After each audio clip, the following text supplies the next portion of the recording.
Have you ever felt like having an open discussion about intimacy and sex has been off the table? Ano ba yan? Takpan niyo mata niyo. Our parents would say irritably whenever we'd watch television and an intimate scene came up. Ever wondered, why should you? But none of us dared to ask just that. According to Freud's psychodynamic theory, our awareness has three levels: the conscious, preconscious, and unconscious mind. Whether we were scolded or not, as children, we have the innate drive to cover our eyes when we see sensitive media, even though we don't know why we need to do it. This is the work of the unconscious mind. How does the unconscious mind know what is sensitive media?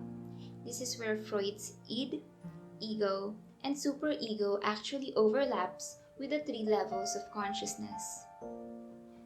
As we grow older, we become more inquisitive to the information we receive and the experiences we go through. We become more curious about the differences in our sexuality. This would be the work of our conscious mind. Naturally, we start to explore adult things as our age progresses, and the mind becomes conscious when we learn more mature topics that would need a higher order of thinking. Remember, we'd question the hows and whys? At this stage, it's most plausible to answer the reason why adults have to tell us to cover our eyes is because we were too young to be involved in those kinds of scenes. Now, the preconscious thought is where memories and information is stored.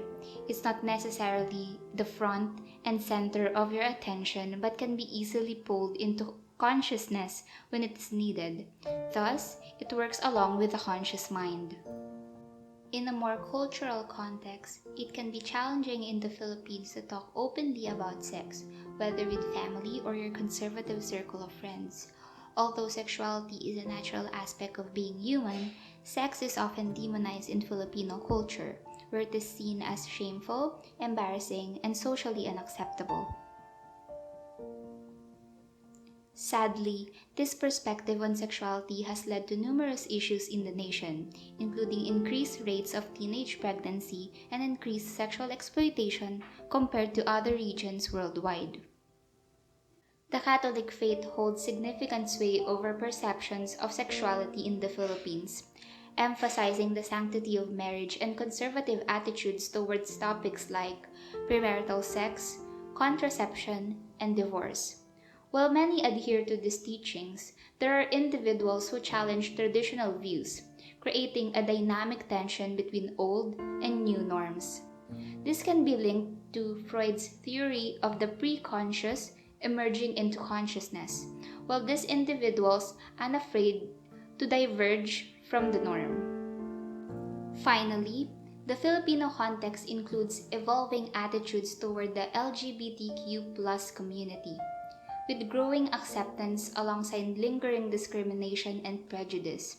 This struggle reflects a tension between traditional, often religiously influenced views and the progressive push for equality.